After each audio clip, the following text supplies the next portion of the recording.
I said this to your co-star, but I think sometimes there are roles you take in your business because, frankly, you're an actor and actress, you might need the money. And there are other roles you take because it's an honor to do, because it's an important message to make, and you've chosen one of those, haven't you? This is absolutely a role that has so much meaning for me, and a film that I'm so proud to be a part of. I grew up knowing Cesar Chavez and knowing the movement, and quite frankly shocked to learn that others didn't know who Cesar Chavez was, because to me he was an American civil rights leader, right. And how could we not all know his contribution?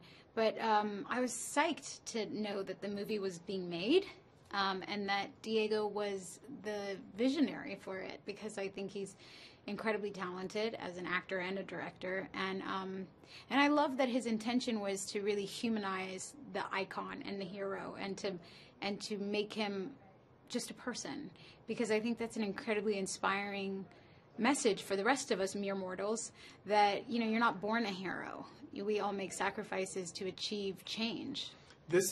I remember I worked in Monterey Salinas as a broadcaster, and farm workers are a big deal there, and there were always stories that put them in the news. And then you realize, the more you delve into it, that it can be a very complicated history, and it's a complicated story. But this is told in such an easy way for people to understand that it's probably the best lesson I've gotten in Cesar Chavez in my life, without it feeling like a lesson. Do you know what I'm saying there? Yeah. Well, there could never be one movie that encapsulates everything there is to know about farm workers' rights and the formation of the union and Cesar Chavez's personal life. So Diego really had to, really commit to, we're going to tell this story, these years, this part. And it's not the whole story, and it's not every perspective that's out there and valid. It really was, for Diego, a story about a man who was a father and a husband, and who had a family, and who asked that family to make deep sacrifices for him to achieve that vision. We see the sacrifices. We also see a very strong woman behind Cesar Chavez. And I like to say besides. Okay, that's better actually. Yeah. But I don't know that in history she has gotten as much attention as we see she probably deserves. Absolutely.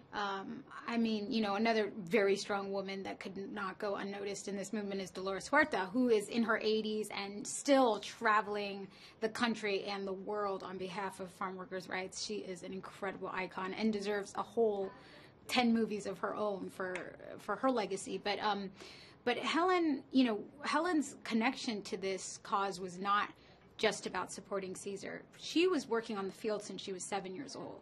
And Cesar and Helen married at 19. So they grew up together. In a way, who they both became as people was so deeply informed by each other. And so when she was out there protesting, picketing, pamphleting, getting arrested, running the credit union, that was about a fight for her own dignity.